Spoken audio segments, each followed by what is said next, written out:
Welcome back to the Big Blue Lifers podcast. I'm Lifer Mr. U, Lifer Jess Sabin in the house. What's up, brother? How you doing tonight? Doing all right, finish up work, hop on the pod. I've got plenty of thoughts going through my head all day, and I'm just gotta get to 8:00. Let's record. Let's talk some Giants.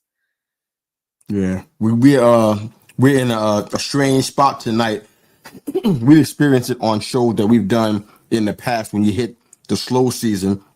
But every once in a while, you run into some seasons with your favorite team, like this show, where there's not a whole lot to get into. So we're gonna find out how to navigate that, because we will probably review something that we did discuss. But overall, not a lot happening in Giants world, and I'm like, what's up with that? What's going on there? I mean, it's the dead part of the offseason, something I was thinking about, and I've kind of discussed this a bit with my dad.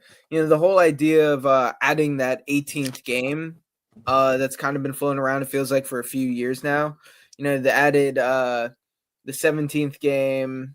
God, what was that, like 2021 or something like that? 2022, something like that.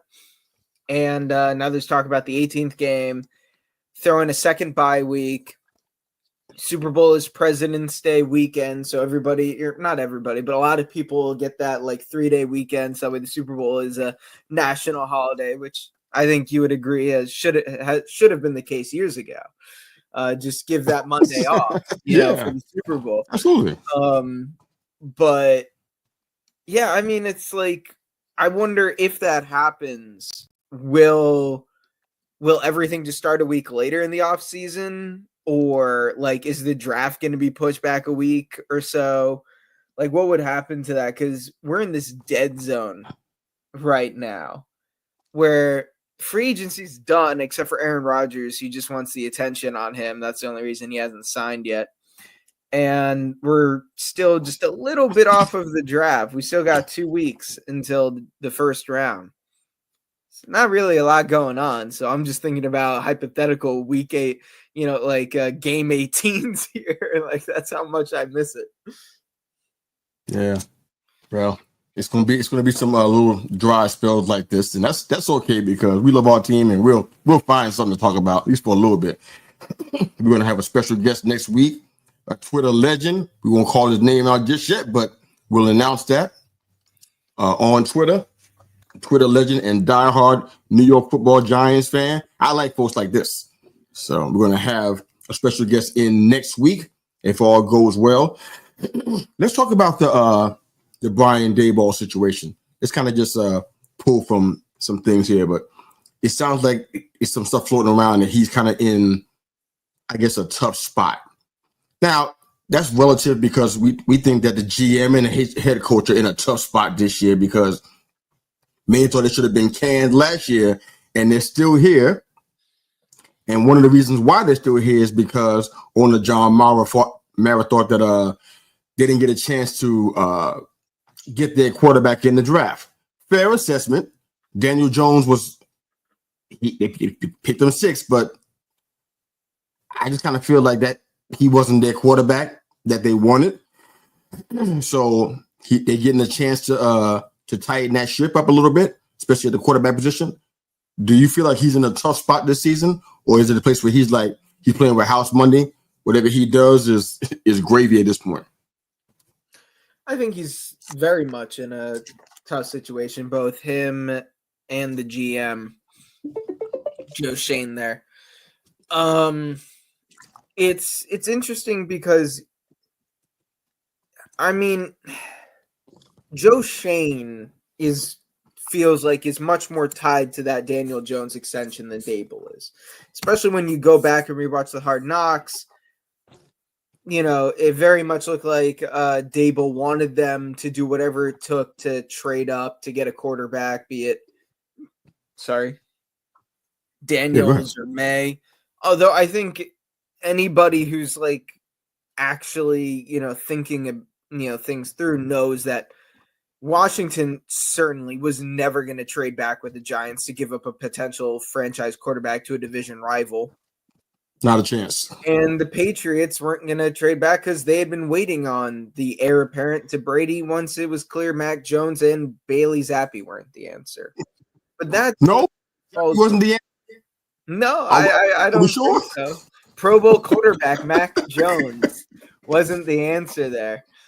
Oh, brother. Oh, yeah, brother. that's a real thing. Rookie year, wasn't it? Mac Jones made the Pro Bowl as an alternate, and he is technically going to go down in his career with a Pro Bowl because of it. But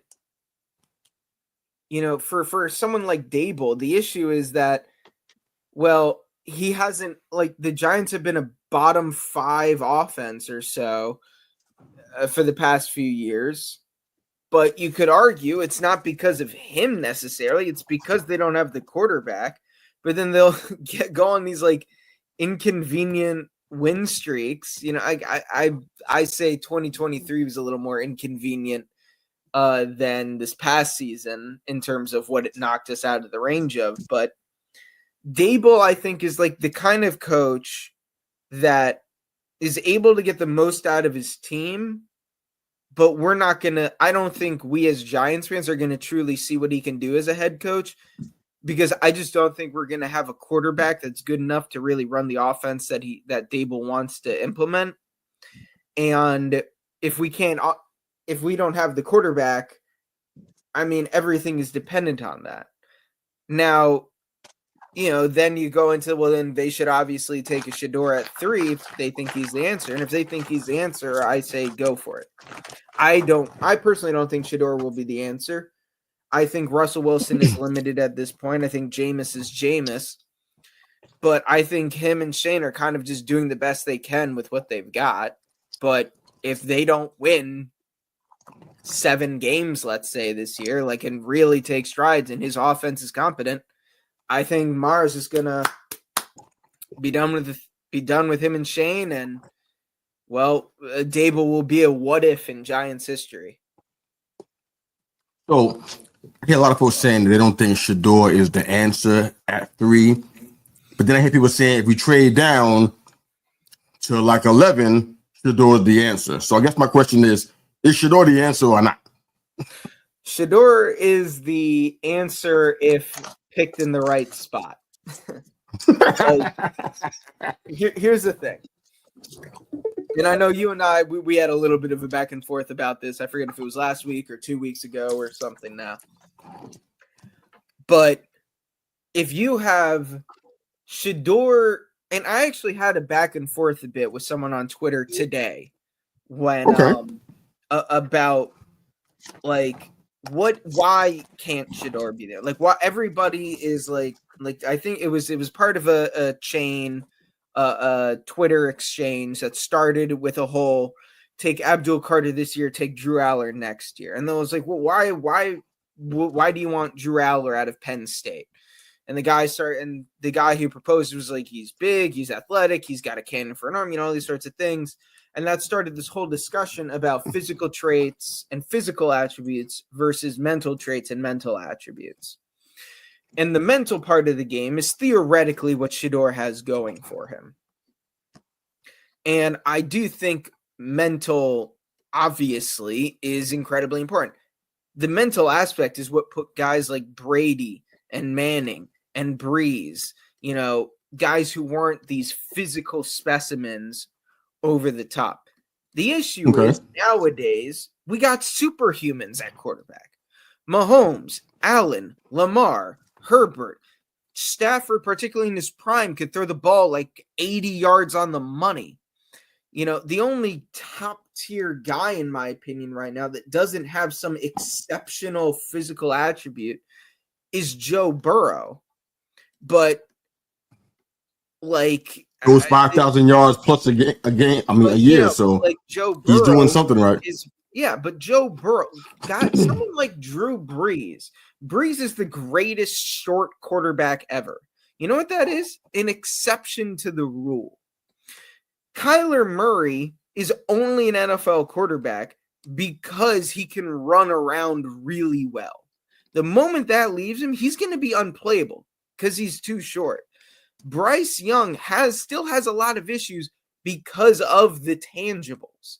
Like, I know Bryce came on a bit towards the end of the season last year, but if your quarterback is 5'11" and can barely see over his offensive line, you're going to have to run everything out of shotgun. You're really limiting what you can do in the playbook. But in a guy like Shedeur, who the reason Cam Ward is ranked above him for most people is because of those physical attributes. Yeah, Shedeur looked fine in his pro day in his shorts and a t-shirt. You know who else looked phenomenal in their pro day? Come on, everybody. Zach Wilson. That's why he was picked second, because people saw a video of him throw a ball 70 yards on the money rolling out to his right or whatever at his pro day. I think Shedeur at his best will be a league average quarterback. League average quarterbacks, if you do not have an exceptional team around them, will not win you the Super Bowl. And at the end of the day, that's what you're drafting for. You're drafting to go out there and win the Super Bowl. You want a guy who you think can be a piece of a Super Bowl winning team. And if you're picking at 3, man, I don't know. I mean, because okay, hold on. Let me jump in here real quick. The whole exception to the rule thing, I get that. I'm gonna go back to a guy that I talked about last week. I think it was. He's a Michigan man, so I'm a little bit biased. Mm-hmm. But Tom Brady came out of Michigan, not highly drafted. I gotta ask, man, do you really believe? Even if that's the goal in the standard, that's fine. But do you really believe the Pats thought he would lead them to a Super Bowl? I think a lot of quarterbacks get picked all the time, and nobody thinks that they lead them to a Super Bowl. I just don't. I don't. If they should do that, that's fine. That's one question. That's one point. If they should, but I don't think that they're doing that. I don't think people picking quarterbacks saying, you know what, this quarterback is going to help lead me to a Super Bowl or be a part of a Super Bowl team. There's so many other parts that's important in this, especially defense. With our championships that we won most recently, nobody can deny it. I mean, defense was a huge factor. 17-13, 13-10. It was defense. Now, when they picked Eli, did they think he was going to do that? I don't know what they were thinking. When they traded for Eli, they thought he was going to be the answer at quarterback. And Eli wasn't an exception. Hold on now. Hold on. The answer at quarterback is different than a quarterback's going to bring us to a Super Bowl. Yeah. It's not the same thing. Yeah, I think that's what they thought. Well, also, because of like how the draft played, Eli was the number one guy in the draft. He was the top quarterback. Now, I think in the end, Ben Roethlisberger was the best out of that draft class, and he was the third one taken. But Eli was regarded as the top dog coming out of that draft. Tom Brady is another exception to the rule. But, like, if you go down the list of, like, the best quarterbacks of all time, you're getting, I think, a fair amount of them were first round, top level guys. Peyton Manning, pick 1. John Elway, pick 1. Staubach, pick 1, if I'm not mistaken. I think Aikman, wasn't he like a top 10 pick or so? Rodgers fell in the draft, but he was still a first rounder, and everybody was shocked that he fell. It wasn't like he was some Jordan Love guy, going off another Packers quarterback here that had, was just kind of taken in the back of the first round, who some people didn't even think was a first round guy. Rodgers, it was a shock that he fell, especially that he fell that far. Like everybody I wasn't, locked in on the draft. You picked all the good ones, though. I was like 6 years old at the time of the 2005 NFL draft. Not even actually. It probably happened like a month or so before my birthday. So I was like 5. But he was, from everything that I've seen, everything that I've read, and the way people talk about, Rodgers was thought he was going to be drafted to his hometown team at number 1. So it's, again, like, yes, there's with all of the history of the NFL, Brady being the greatest quarterback of all time. First of all, it's in my personal opinion with, watching tape of those games and listening to commentary and looking at the stats, Brady was not the reason they won those Super Bowls. He was kind of not necessarily, he just didn't lose those games. Brady truly emerged as Brady once they got like Randy Moss. And from there, he just dominated. Like Brady just got better seemingly every year. But those first 3 Super Bowls, although by the time of third, he was much more of a part of the offense, and it wasn't just don't lose us the game, Tom. But that's my thought on that. Like again, like Drew Brees doesn't have the physical traits, but how did he become one of the all-time greats? By being the most accurate passer of all time. But nowadays we have these giant mobile throw sidearm. One of these days, Mahomes will throw it behind his back in a game. Like we've got all. Those examples are all great, man. But those are you pick the very best. You pick the shiniest apples off of the tree, though. Yeah, those are the best examples that you can pick. Goal. That's what. Okay, well that's like I said. If that's the goal, that's a different. We're having 2 different conversations there. If that's the goal, but I don't feel like that's what all the guys that pick quarterbacks are doing. I don't think that at all. But a quarterback to save your job, then I mean, no, I'm hoping that Shane's not and Dable not doing that. I'm not going that far with it. Okay, let's use an example.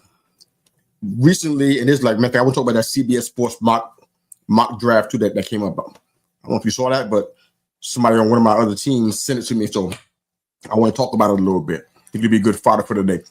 Mm-hmm. But I've been noticing that a certain young man from Alabama is rising up the charts again. Mm-hmm.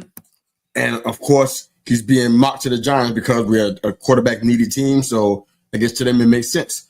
But a lot of the experts who we trust and believe in think this is actually a solid idea in the second round to take Jalen Milroe. Now, that's something that even if you don't think it's going to happen, it could potentially happen. There's a high probability of that, especially if we don't take a QB at 3, which I don't think we're going to do, and we don't trade back. We stay at 3. We're going to take a non-quarterback for sure. I'm almost positive of that part. At least I think I am. So come up on the second round at 34, I think it is. Milroe could be sitting there. They take him. I can't look. I say, you know what? We see a guy that can take us to the Super Bowl. I just feel like it's not. It doesn't feel like it's realistic. It's more like, okay, I see a guy that had the kind of potential that can help us to compete. Because honestly, that's what we did in those last Super Bowls. I felt like Eli doesn't get a lot of credit. I was ticked off when he wasn't the first ballot because I feel like he was just clutch, and his fourth quarter numbers were astronomical. I mean, he did things in the fourth quarter that people weren't doing and nobody wants to talk about. He was just straight up clutch. So I believe he was an integral part of that Super Bowl, both of them, as a matter of fact. However, I think defense was a huge part. Straight hand of them boys, they put us in position to win those games. I'm not saying that Eli wasn't worth being number 1. I'm not saying that. I'm not saying that he didn't play an integral part in the Super Bowl wins. He definitely did. Should have MVP for at least one of them. You know, I had the list in front of me who won MVP those years too, so I can pull that stuff up. Eli, and in both cases, he had both of them. Yeah, both he won both.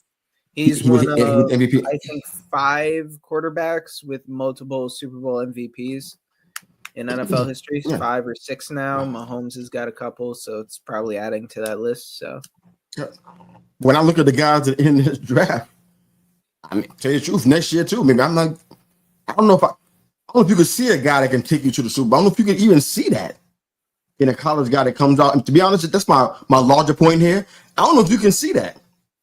It's a lot of hoping and a lot of wishing going on. I don't know if you can see that. I mean, Allen, like you said, has all the potential. Honestly, when I thought he was going to come out, I was like, man, he fits the prototype of what I believe Shane and Daboll want. And I still believe that's so. They want somebody like Allen because that's what they know. They can work with that. They can mold that into their own image, so to speak. And nobody in there right now fits that, except maybe if you'd like to go into the Will Howard, Tyler Shuck, who's taller than Allen and taller than Drew Allen, I think. They might fit the mold more like of what 25, 26 though. Huh? Tyler Slow, he's old. Tyler Shuck got experience. Let's look at it like that. He's a little old for he's been around. He's learned the thing they need to be learning. Look, if they want to take him in the 4th or 5th round, I won't say no. I'll tell you that much. Yeah. Like that's the only way it's going to really happen. To be honest, well, the 3rd is more likely he's rising up the charts again. 2, I don't think so. Not at 34. So unless you're dropping down in the 2nd, which I don't think we're going to do. But my only point I'm trying to say is that it's really hard for me to believe that they can see that. Even in all the evaluation, you can see somebody. Nobody thought. Honestly, nobody really thought Eli was going to do that.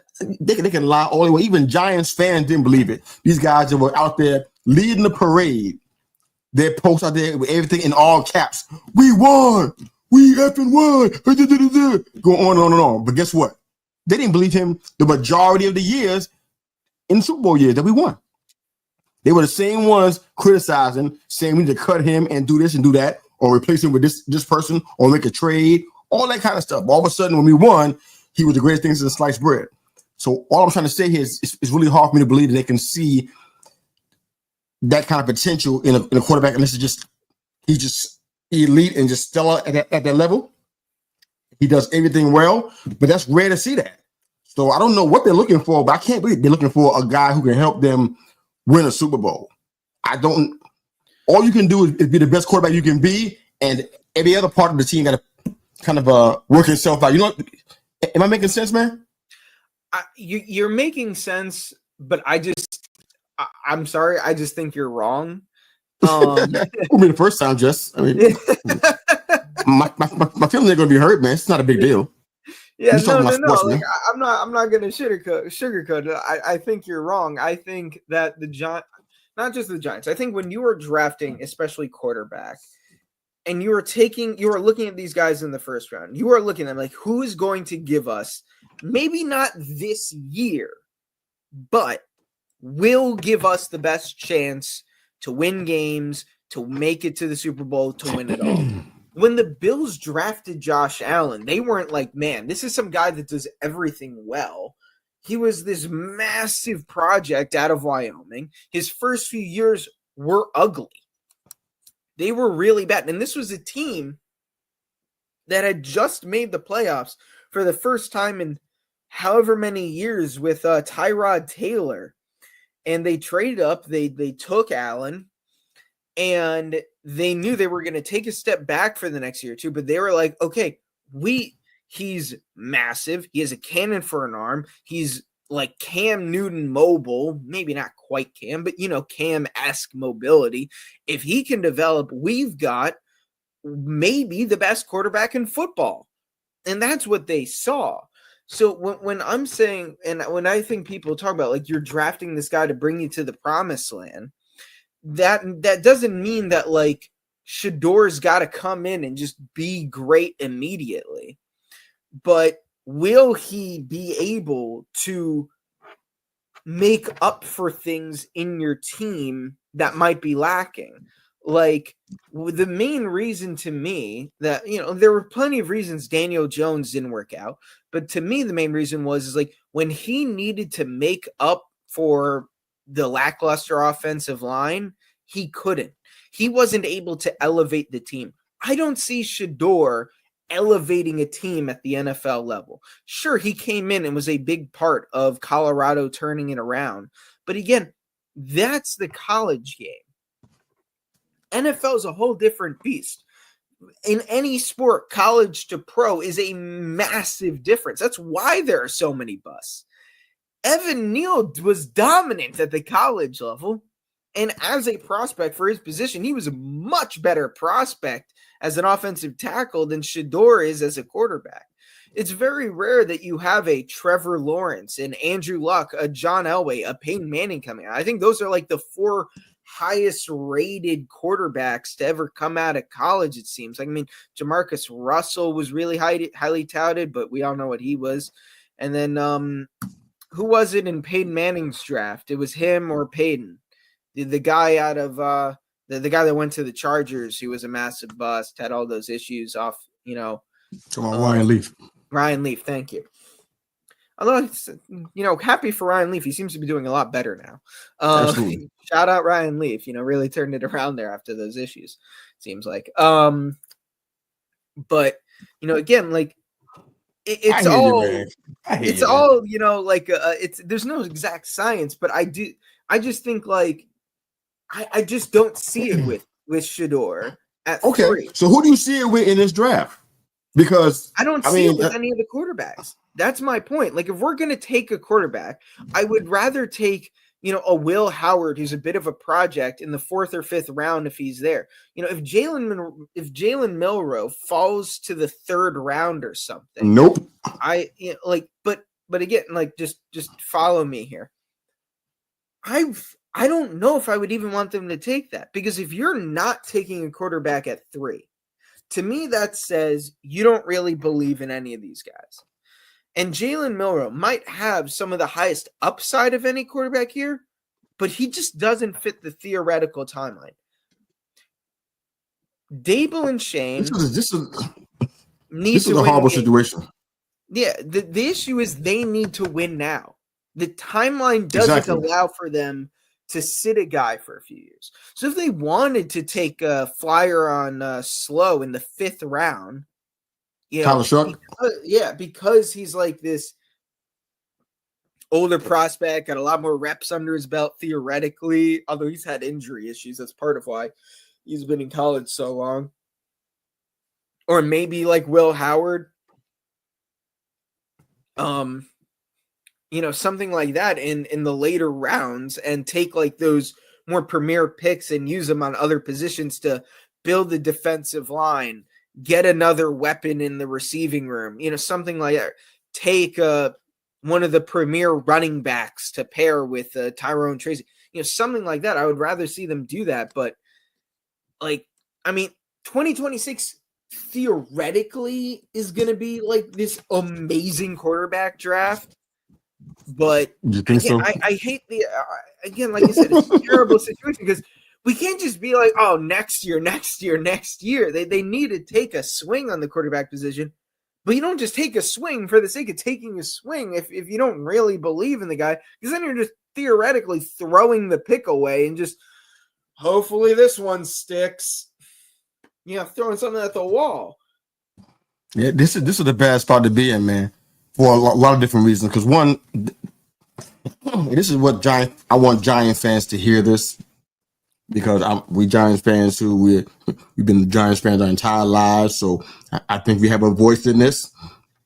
But honestly, nobody can. I mean, the people who are saying, and you know who you are if you're saying this on your social media, that we should be trying to tank this season so we can get Arch Manning. If you're saying that, you got to think. Here we go. No. Seriously, conversation. I'm not having the Arch Manning conversation. I'm not trying to do that. I'm talking about something else. I'm not trying to go there.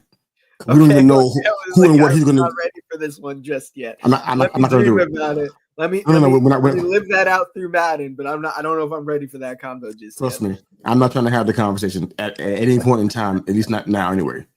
But the point I'm trying to make only is that if you look at the years that we're talking about where we've been in this state of ineptitude, we're talking about like 14 years almost.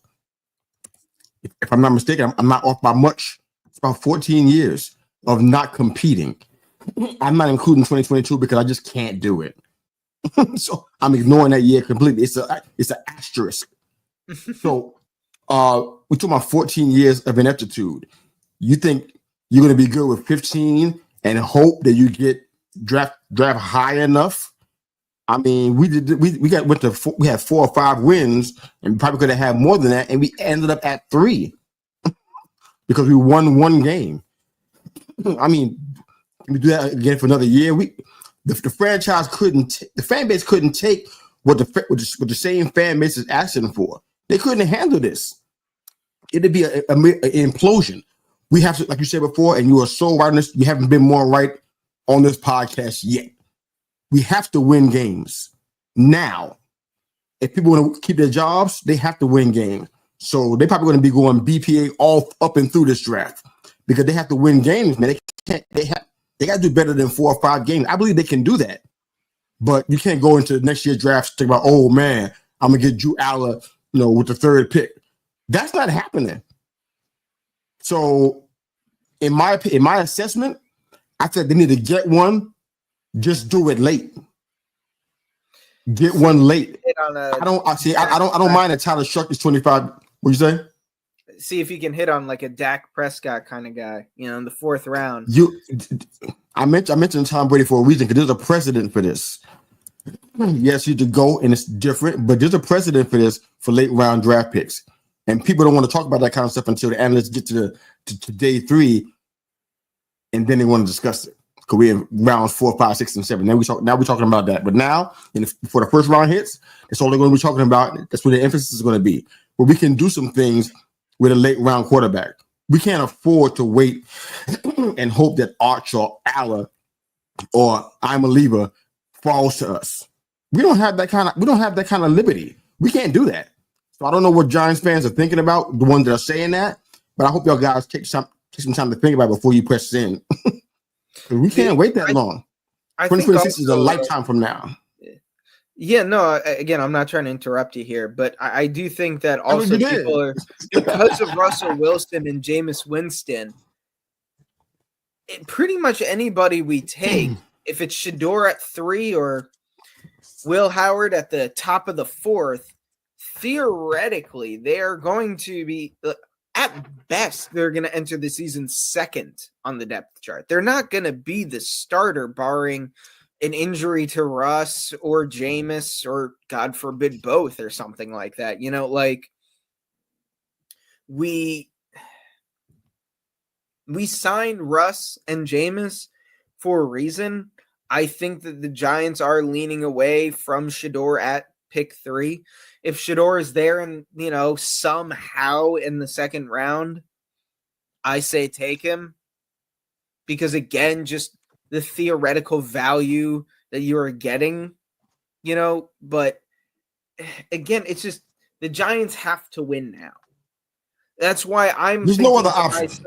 That's why I'm thinking to myself, like my kind of dream draft right now would be Travis Hunter or Abdul Carter at 3. Then you go defensive tackle in the 2nd round with a Derek Harmon, a Walter Nolan, Kenneth Grant, Tyleek Williams, I think his name is, out of Ohio State, someone like that, just put someone next to Dex. In the 3rd round, take maybe a weapon on offense or an offensive lineman. Maybe you go offensive line with both 3rd round picks, and then maybe you go with best quarterback available just to be that 3rd guy in the depth chart, because we love Tommy DeVito, great Jersey story, love him, love that Italian in him. He's not really. I would rather have someone else on as our 3rd quarterback than Tommy DeVito. I'm sorry, Tommy. I love you, but I don't love you as a quarterback. Like you're not an NFL caliber quarterback. Yeah, I'm not trying to do any of that nonsense. No offense. I'm just as a Giants fan. Maybe somebody out here agrees with Mr. U and realizes that we don't have time to mess around. I'm tired of watching the same thing over and over again. I'm nauseated by it now. I'm tired of it. I kind of want to just move beyond. Again, this is why I hate this time in the NFL offseason, because we're just going to be saying the same things over and over again. I don't think either of us are going to have our minds changed about anything anytime soon. Our minds change every week in mock draft season. I'm going to change your mind right now. Like, if the Giants take Shador at 3, you're not solidified. Just stop it, man. If they take him, solidified. I'll be fine with it. It is not my preference, but I will be fine with it because I think at some point you got to take the swing on the quarterback. I personally wouldn't do it with Shador at 3, but if they feel that strongly about him, sit him for a year. Let's see what happens next year. All right. If Shador starts next year or something like that, I don't know. I'm not there, but but it's all good though. We'll have fun with it and talk about it in about 2 weeks from now. So let me ask you about the CBS Sports mock draft. Which one? I've seen like 6. They've got like 8 writers, man. What's going on? In this one, Shador falls to 7 to the Jets, and the Giants the Browns take Travis Hunter. Mm-hmm. They pass on Abdul Carter, and he falls to the Patriots at 4. We take Armand Membu.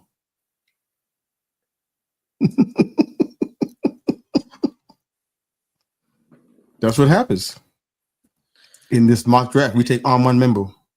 Okay. To play guard, I guess, over Greg Van Roten would be my guess. He's going to have. He's a tackle, but he's going to have to play guard because of his length. So he's playing guard. Jesus.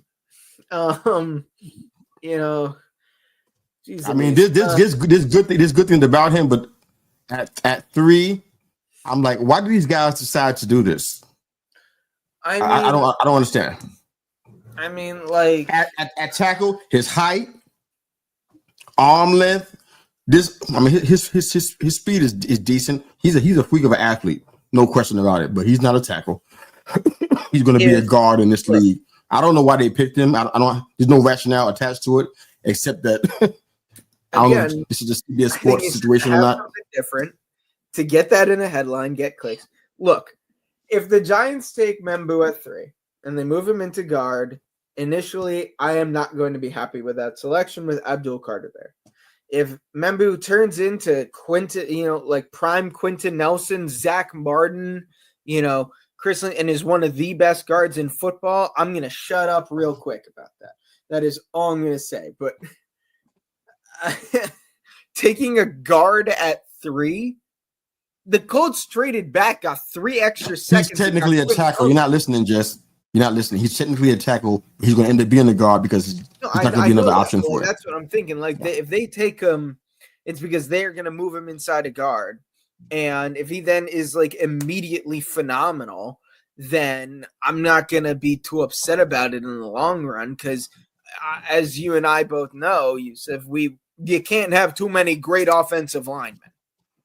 But at the same time, like from his perspective in that moment, I mean, also at this point, I feel like the mock drafts have to start being, a little more like, what do we think is actually going to happen?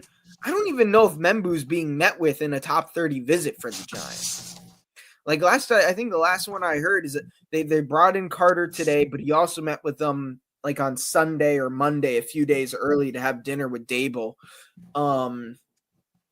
And then I think they brought in Ollie Gordon, the running back out of Oklahoma State, who I would be pretty happy if they took in like the 4th or 5th round, or maybe 3rd. I don't know. I don't know where he's going. He put on some weight this past year. Really didn't do him all that good. Dropped off a bit. If he can lose the weight and get back to being 2023 Ollie Gordon, then that's a steal. But like I don't even think I haven't even heard them like interviewing any of the first round offensive tackles. Not that I've seen. Have you seen anything about that? Like, nope. Not even Will Campbell. Nothing. Matter of fact, I haven't seen a lot of visits at all. But just wanted to gain your interest, your thoughts on that. That's not really a big deal. No. But now I'm genuinely curious about who have the Giants brought in for these early visits. And I guarantee you what you're not going to see. You're not going to see a tackle in it. That's for sure. So far, the Giants, they've brought in Marcus Mabau, offensive lineman out of Purdue, but he's not being projected until like the 3rd round. So I think they're just doing the due diligence on some of those like day 2 linemen, not day 1. Which doesn't surprise me because that's when everybody thinks they're going offensive line is day 2. Cam Ward, Shador, Quincy Judkins. Let's I didn't hear about that one. That's the interesting one. Yeah, that's Draft Visit Tracker CBS. Let's see, news. This